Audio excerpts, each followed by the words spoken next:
Barefoot Bruisers. What's happening, guys? Hope you all had a good week. Back to sitting and bullshitting on Sunday.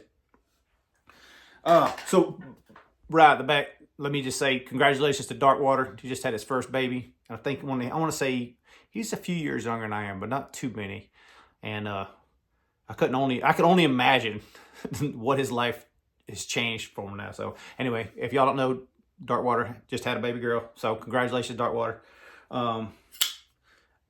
Let's see, what else do I need to say up front? I don't know. We'll just go through it. So I think today is going to be more of a catching up what's been going on, because I showed on Instagram a lot of it, but you know, sitting and bullshitting, we got to talk about it, right? Like, you can't just show it on Instagram. Instagram kind of, to me, is I'm fading out a little bit on that. I know a lot of people go to the reels and that sort of thing, but for me, I like the old pictures and chronological order and all that, not the popularity thing. So I don't know, like, Instagram hadn't been Instagram that I like in years at this point, but I still jump on it. I still do it. And I still like it every now and then. But, like, you know, you get exposed to some things there, which is really cool. And the communication part of it, being able to DM somebody and talk back and forth, that's the more important part about Instagram that I like personally. Not trying to sit here and talk about Instagram, because this ain't what this channel is really about, is it? It ain't. So let's just start there, okay? Okay, so happenings and what's been going on in the shop. Well, I told y'all that business-wise, it's taking a little more of my time. We got to reorganize, that sort of thing. But, you know, I did the first reblade. This is the very first one. I learned a lot on this one. This heat treat was not done by me. Actually, I don't know. Was this the first one? I think I did that. I can't remember if I did this one or that Skype that... Oh, no, this is the first one I heat treated. That's right, because I did that Skype already that Evan has now. The Rogue Shark. I'm even trying to think of how many I've done. I don't know. First one I tried, the heat treat wasn't good on this one. This first time I tried to heat stuff up. It was low, 57.5, I think is what it was. So I think Medford said his standard was 58, like the low. So I'm like a half point off what his low level is, but still, even at 58, not really industry standard. You know, industry standard is 59, 61. I know people that don't care. As a maker, or starting to be a maker, you got to start kind of caring about that kind of stuff, even though, like, really, honestly, I own so many knives. I'm never going to be able to, like, truly test, because I don't carry the same knife more than a day, really, at this point. Like, if I do, it's rare. But, you know, there's plenty of other channels if you want to investigate that sort of thing. And if steel is your, like, thing about how you stay in the hobby and what interests you, then by all means, you should do it. You know, I'm interested enough to make it, like, I want to be able to do all the steels that people want me to do. I don't necessarily have to agree with their thought process behind it, or even like the heat treat protocol they want. Like, just, it's what they want, right? So give the people what they want, kind of thing. All right, so I have not showed you a couple of these. Did I find the blades? I don't know. The blades are around here somewhere. I was going to show you where I messed them up at before. I was trying to, this is the Tucson. I want to say Jose has sent me one, and I think Javon had sent me one. I think I did regrind on maybe more than that. I think Kevin sent me one too. So I've done regrinds on a couple of them, but I was trying to make it a recurve on one of them, and I messed it up. It's mine, I think. Been a while back now, like when I was trying to start. So I rebladed. I think it's the 346 or something like that, the Tucson 346. And every complaint that I've ever heard about Tucson is heat treat, right? The people that do complain about heat treat, or to complain about Tucson's, is heat treat, because while I'm not a, you know, any kind of expert, every Tucson I've handled they're all interesting. I like, as a brand, you know, like, I don't know what they call that, design language or whatever, but they use a lot of different things that kind of remind me of a Chinese version of ZTs. Honestly, like, they do a gauntlet of things. Some of them big and beefy, some of them a little thinner, but I like their style overall, I guess I would say. But the biggest thing that some people have complained about in the past is they only pretty much use D2, which is not true anymore, but at one point only D2, and then the heat treat version of it. So this one's S45. Yes, I did my own blade shape. This originally came with a fuller, so this is running on phosphor bronze, but I did this one. And this is also, when I was talking to Todd Heater, hopefully you can see the grind lines in these things. This is the 36 grit challenge from Mr. Todd Heater. So basically, you know, we were talking one day, and he's like, man, you ever try to grind and finish the knife at 36? I'm like, man, I don't think I ever have. Like, I've always gone up from there, and I usually finish mine at 120. It's like the good grit number where I don't have to, like, I'm not ever trying to polish a knife. That's just not my style. I know some people are into that, but, you know, like, there are certain things that certain makers don't do that you may or may not like, right? So this is the one that I'm like, I'm probably never going to be the guy that ever hand polishes or hand satins a knife. It's just, I don't like it. I don't think I'm going to ever try to do that. If someone was like, hey man, I really want that blade, but it's got to be polished, I'm just going to send it out, let somebody else do it. I'm not going to waste my time trying to learn it and do it, because it's something that I don't want to learn how to do. And I kind of think that same way about like lasering and anodizing and stuff. Like, if I'm not into it, I should send it to somebody who does. So like, way a knife customizes a lot of stuff like that. I believe if I start making stuff and like people are like, I want this and I want that, I'll probably just find a resource like that to, ship out to, maybe have them do ano or laser work or whatever that people want, like other things. But it's not my style, so I want to concentrate on the stuff that I want to do, kind of thing. But anyway, I wanted to get a little funky on the design, so I did a little harpoon, but it's kind of way out there, so it kind of dips in. I tried to do this, well, it's a little uneven, but it's the, what do you call it, jimping file jimping instead of like machine jimping. And honestly, like, I like a lot of handwork. Like, there's things about this that you'll see as handwork and not machine work. Like, if you look at Two Sons, they're pretty much crisp, they're all machined. Sometimes the grinds aren't even, but, they look crisp for that side, and the other side might not be even, but you know what I mean? Like, all the grind lines are perfect. You're not going to find this on handmade stuff. So handmade stuff has a different feel to it. And I found with the jimping, I kind of resort back to the machinist mentality. Like, I don't like some of the unevenness that I'm getting with this jimping file. I know it's me, because a jimping file, I mean, they use it to checker too. So like, a good gunsmith can make it look perfect. So like, I know it's me. I don't have, it's a learning curve kind of thing, but I did not like the way this one come out. So that's how it's dipped, is I had done it all the way out. I didn't like how unevenness it looked. It's not necessarily the unevenness, but like when you look like here on the spine, like the pattern in between that has to be even, right? You can see it fading out, but it's all even. And when I did it the other way, it was like it had bigger steps, smaller steps, bigger steps, smaller steps. And I guess it was just for me filing. I wasn't, I was push stroking it and I was pulling back. So instead of just pushing, I was pulling, and I should have took it out, put it back, reset, and then made it a slower process. Took my time more. I didn't take enough time doing it. And so, learning curve for me. I've actually watched Donnie Bless do a couple of his and like shorts or videos or whatever he done. I'm like, okay, I see the error of my ways. I see how he's doing it, and I know I just need to slow down. I'm going way too fast. So lesson learned. So I ended up putting a dip in it.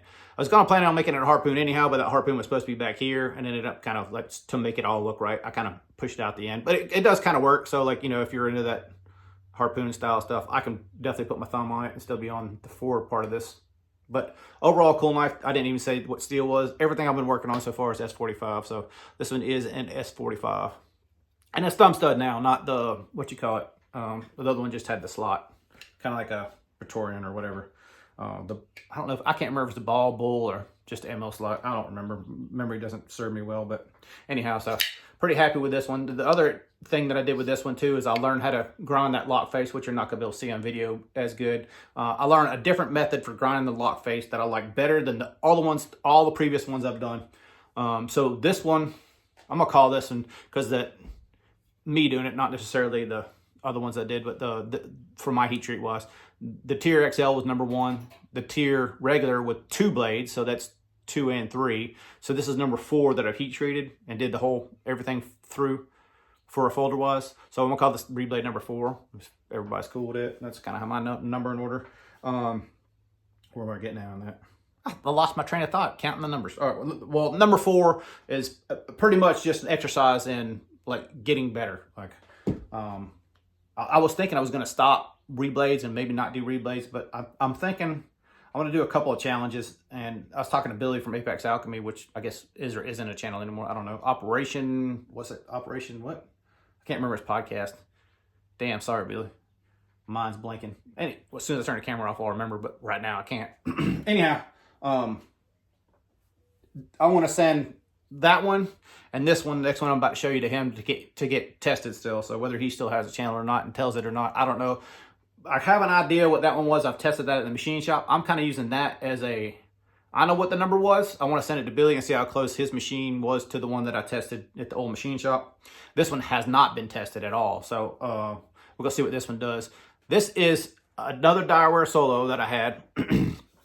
I wish I found them blades. Maybe if I find them before this video is over, I'll show you.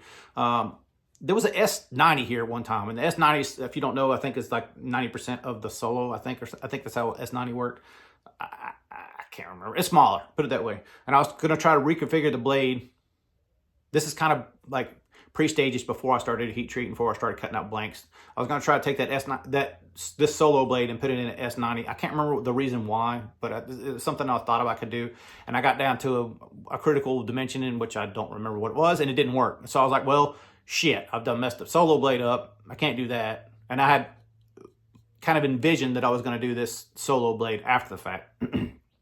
Okay, so now all that wind is gone and 10 minutes in and nobody gives a shit. This is the carbon fiber one. This one did belong to me and did belong to Billy. And I know I got it from Tyler years ago. I can't remember who else might have seen it and owned it. I don't remember. It's been passed around a good bit. I think the original blade was M390, if I'm not mistaken. This is also S45. And all the blades I've been doing are around that 200 thou. So a little bit bigger than 3/16, smaller than a quarter. But for me, the happy zone, if you will.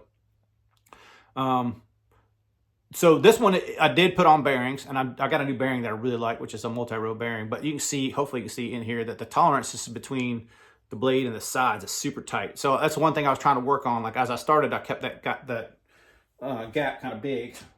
Let's see if you can see it in here. So hopefully you can see those gaps between the blade and the. I know I can't show both sides at once, but the gap between the blade and the side of the titanium was bigger as I started, basically because you got to allow for a little bit of out of center, and it's more forgiveness before it starts rubbing. And I was going to try to tighten it up best I could, and I may still go bigger because if something like the pivot unloosens or something happens, you're going to scrub pretty easy, especially with this, because I don't know if you hopefully it comes out in video how tight it is. It's fairly tight. I'm gonna guess like 10 thousandths, less than 15, I would say for sure. But it's pretty tight. It's, from the full thickness of that to the inside of the scale. Anywho, I know I'm rambling way too much. I forgot to put the groove in this one pre-heat treat, because normally, it's way easier to cut softer metal steel than it is to cut it after it's hardened. I got in a rush heat treating it. I can't remember why, but it was one of those things where I got enough time to heat treat today. Let me jump on it. And I'm, doing other things. I think I was blasting that day or something else as the heat treat was going, and I just didn't think about it. So what I did to compensate for that, so I used this. This is actually the stop pin, right? So I use a stop pin for a thumb stud on this side here. So when I get it, I can, thumb it out and do that. But what I did was, in order to cut hardened steel, you don't want to just plunge something through it. So I originally thought I was going to cut a groove through the whole thing. So I was drilling holes, and basically what these were in theory, in my mind, what I was thinking at the time was I'll drill through it, and then I'll come back with the end mill and just kind of work the center of this, and then I'll just make a slot out of the whole thing. And that's kind of sort of the idea of what those holes were. So that's why the holes are on this side. Aesthetically, I kind of like the way it looked. So I was like, you know what? And I did it all from this backside. So I was like, you know what? I think I'm just going to cut the slotted here, and then when I flip it over, I left it like that. So I cut that slot in. The holes are in there, but hopefully you can see that. And then it's slotted. I was planning on slotting it all the way through. I was going to do half of it and flip it over and do the other half. But then I turned it over and looked at it. I'm like, man, I think I'm going to leave it as is. I kind of like that. So another asymmetrical one. Remember I did this. Oh, where's it at? Here we go. The GF2 Bowie. And it looks way better with the, what do you call it? Acid stonewash on it now. But functionally wise, like this is one of the best ideas I had as far as functionality. Your thumb just slides right in there. It's not no big hard spot that you feel in your thumb. Like to me, for the thumb, this works really good. And I did that asymmetrical kind of sort of thing on this one as well. Once again, this was hard when I did all that stuff, so it's a different ball game than when it's soft. You have a little more freedom. Don't destroy tools. You can go a little deeper, a little harder in the cuts. It's just easier. Anyway, so number 5 came out. To me, this is probably the best one I've done yet. So I did do a little bit of a bull nose, so a little flat up top, and then hollow on the way back, both sides.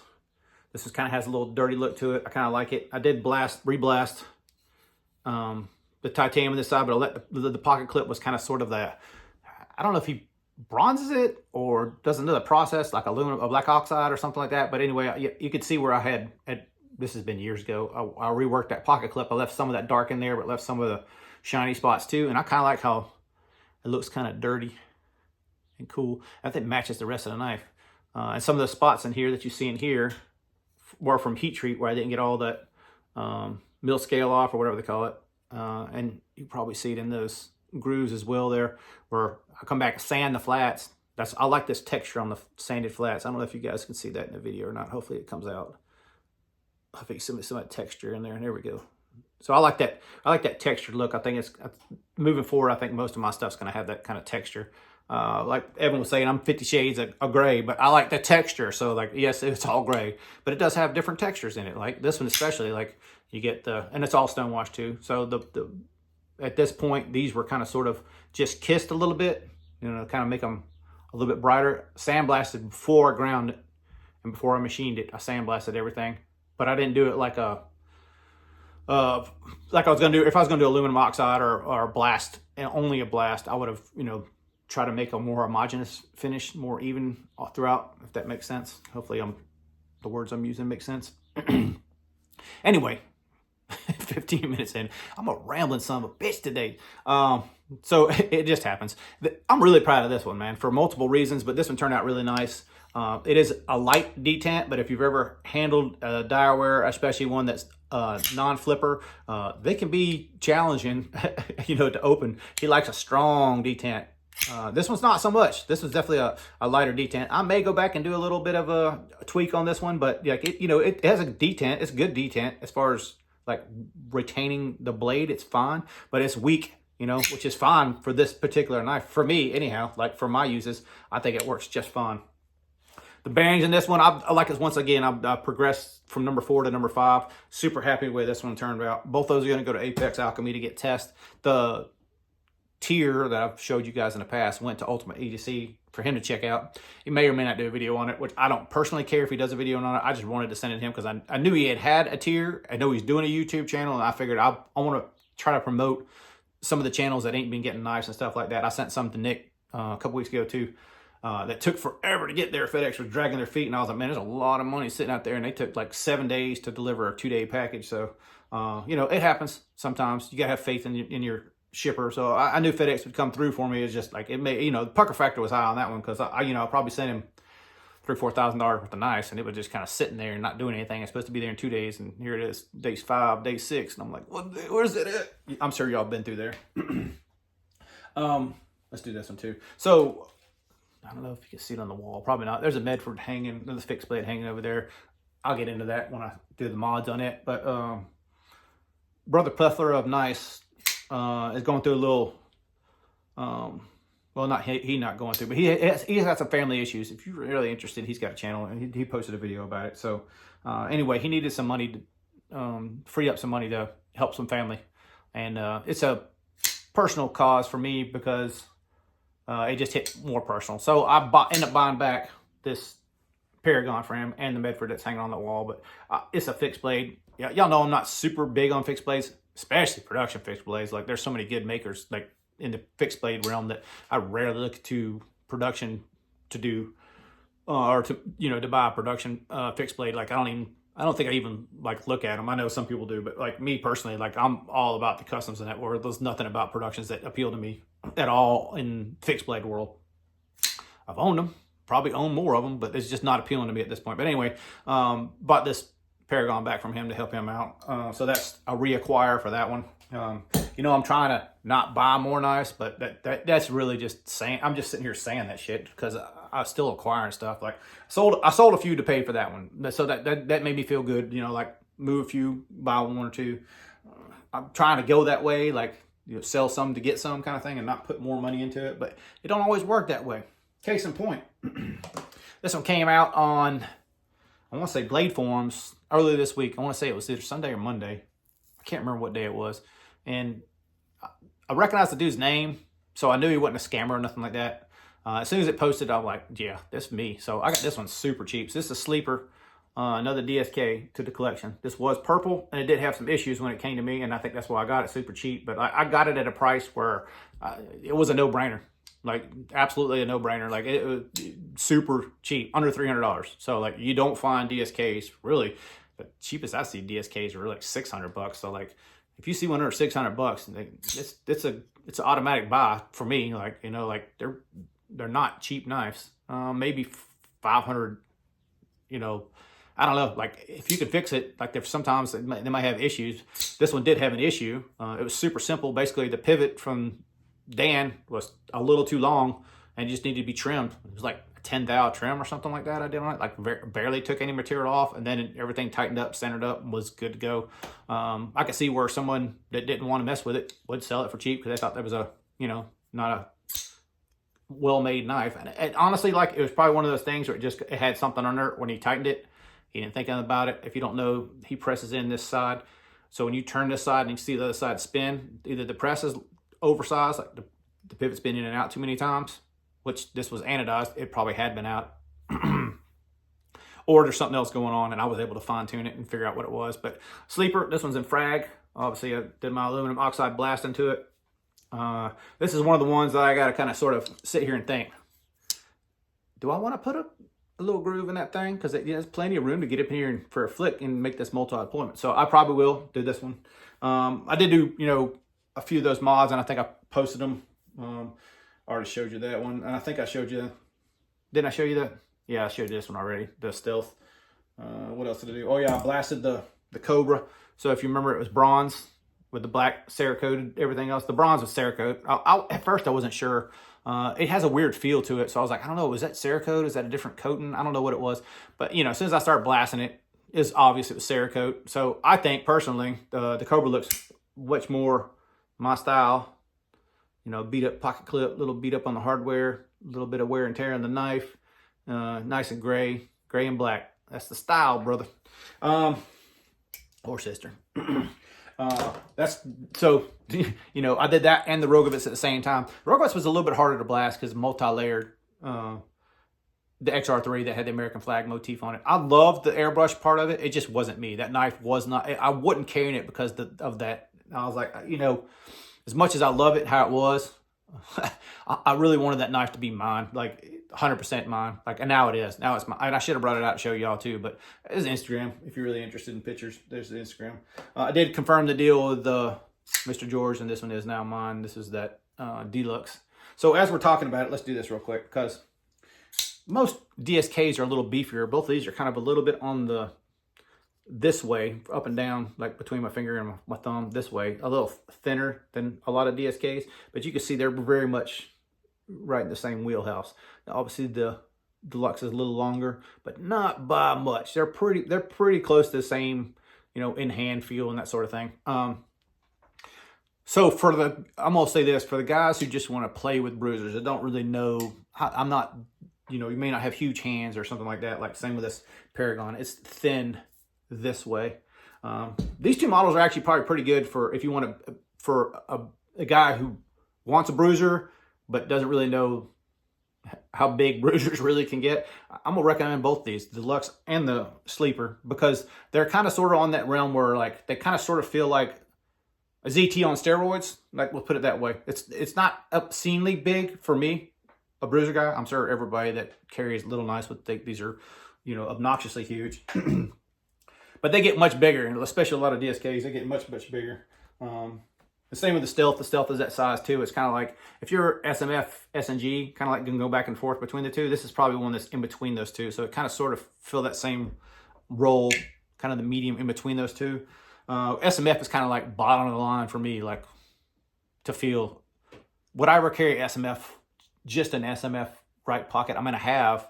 But what I still like right now, if I'm being truthfully, just being a knife guy, SMF is probably going to be secondary carry for me. Like, honestly, like the XL, when I had the XL, that would have been a primary carry. But like, it's still, like XM24, same thing. It'd probably be in the secondary pocket, just because I like big, ridiculous shit, and I really like carrying a huge knife on my right pocket majority of the time. I mean, occasionally I will carry like a GF2 or something like that as a primary, but it's kind of rare. I like the big obnoxious stuff. I think, let's see, what else did I have to say? Curtis sent me a few knives. And he's going to be my last official regrind customer. I got to get in the right mindset of it, because I haven't done regrinds. I wanted to be done with regrinds in January. Here it is March. I just got this package like yesterday. So like, I got to get my mind right before I start working on reblades again, because my mind's not on that right now, and I don't want to go mess up someone else's blades. So hopefully my mind will get wrapped around it and I'll be able to jump on it and complete it. But that is officially my last. I've already turned down several people asking. I'm sorry if you wanted regrinds, but the time has passed. Like, I did it for well over a year. And you got BGM, and I think Transparent's doing regrinds as well. So like, y'all have other people to go see. I'm sorry I can't do all this stuff, but mentally I've already moved past it. So like, I got to slow myself down, take care of Curtis as the last person, and then officially done. No more. I was thinking at one point I might open that back up, but honestly, I don't see it happening. The reblade thing, I'm kind of thinking I might do some more frame lock reblades. Learning a lot still. I'm still getting better at the skills. There's still a few things I want to try. Dialing different detents and that sort of thing. So, you know, it's still a progression. I feel myself moving forward where I could probably work on that. I don't know if you can see this over there, but that's the design for Eon's knife. I pretty much got the materials, raw materials, like blanks cut out, and I'm ready to move forward. I'm waiting for him to come by Tuesday, and we're going to kind of refine the design, I think, and then start easing in on it. I got to prep the material, you know, all that stuff. But, you know, what I was saying was, like, I still think I can refine some of this stuff on the reblades so that when I start making my own, it's a better quality, a little bit higher quality. Like, I don't want to come out, let's see, so some people might controversy or whatever. I've kind of heard a little bit of both sides, but if you've not followed, Super Steel Steve was a custom maker. I can't remember his last name. Starts with a C, but it's escaping me right now.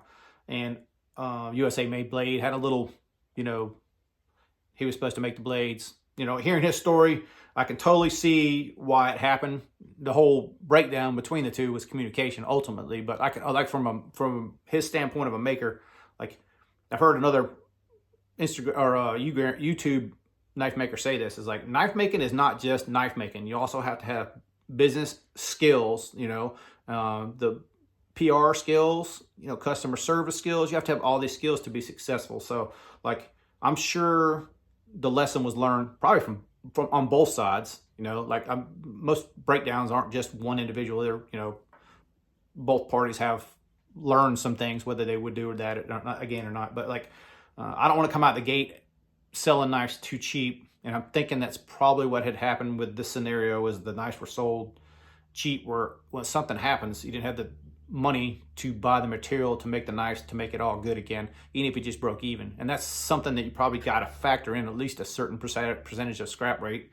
And it's just something that, you know, from a business point of view, you're going to have to kind of foresee, or at least semi-plan, have some savings, whatever, in order to do that. So like, the business part of knife making, and to get in the thick skin, because like, honestly, like, you know, I've never been a reviewer. I've made comments about some things that I would like to do different and that sort of thing, but like, I'm not really a reviewer. But now I kind of have to have that thick skin where I'm gonna send stuff out to other channels. I want to hear their opinion. I want them to make me better at what I'm doing. But I don't necessarily care that I appeal or don't appeal to everybody. Like, it's kind of a weird gray area there, you know? Like, there's certain things that I want to do, but I'm not necessarily going to appeal to everybody. Like, I'm not making that Chinese style. When I say Chinese style, should I say more or less the EDC style, that's super lightweight, super thin. It's nothing but a cutting tool that the guy's going to have, use for 3 months, and then sell it to somebody else and buy the next big thing that comes along. Like, that revolving wheel of, like, just new. You know, we all go through it somewhat as collectors. Like, we like to have new stuff come in and out of the collection. But like, as far as a maker point of view, like, I had a friend hit me up for a pocket clip for a knife that I knew as soon as he asked me about making a pocket clip for the knife, I'm like, that's probably 10 to 20 hours worth of work for me. How he wanted it done, that sort of thing. And I'm like, that's probably 10 to 20 hours worth of work for me. He probably won't even use the knife 10 to 20 hours before he sells it and moves to the next one. So I'm like, you know, I got to weigh that out. Like, I'm not making any money on that. I would definitely not. I would have to charge him more than what he paid for the knife in order to make a pocket clip the way he wanted it done. So I was like, I kind of had to weigh it out. You know, like, I want to help my buddy. And he is a buddy. And I wanted to help him. I've done it before, actually, for him in particular. And I wanted to help him out and make that, but I was like, it doesn't make sense. Like, so like, moving forward, I gotta it's an internal battle, I guess is what I'm saying. Kind of like when I stopped the regrinds, I was like, man, this sucks, because like, I really enjoyed part of that. But having been, I've done a few since then, but more or less removed this year. We're in the third month now of the year. Mentally, I'm already past that. And yes, I was better at grinding when I ground every week, 1 or 2 knives a week. So that part of me misses that. You get a certain sense when you move to the grinder. You have to have confidence. You can't get there and go, oh, am I second guessing myself? If you're second guessing yourself in front of the grinder, it's time to put it down and come back. Like, it really is. And you also can't be frustrated. Like, if you get frustrated grinding, put it down, walk away, come back. It's just one of those things. Like, it takes concentration. Like, learning how to knife sharpen. Like, if you picked up a knife and sharpened it, it was perfect the first time, then you're the prodigy. But like, most people don't. Most people struggle. Most people get frustrated. And the whole thing there is put it down, come back later, right? It's very much the same thing with a grinder, other than it's powered and you're slight, OCD or whatever you want to. If you try to perfect something or try to tweak something from a different technique than you use, I mean, we always slightly, try to improve techniques. But if you go too far one way, it'll real quick let you know that you messed up and you probably scrapped somebody's stuff. So like, it's kind of an interesting reflection, I guess, now looking back on it. Like, you have to have that confidence. And right now, honestly, like, I'm not in the mental state of doing regrinds. So I'm going to let it sit for today. I'm not going to work on it at all. Matter of fact, today, Brother Tomas heard my suggestion about what I would have done to the wheeling. And yes, we do try to work out a trade with it. Just wasn't. He wanted that solo, that all tie solo, and I can't part with it yet. Like, I think that's a keeper. But the wheeling, I was saying, I was thinking it would have something be better with a slot or something in here to mess with it. And he was like, dude, how about you hook that up? So like, I'm gonna try to hook Tomas up. Like, this is not a service. I'm not trying to do mod work. I'm not trying to get into any of that stuff. But from a personal point of view, someone's cool enough to lend me a knife like this, like, and even possibly work a trade on it. Like, we didn't work out the trade, but we talked about it, like, we've done deals in the past.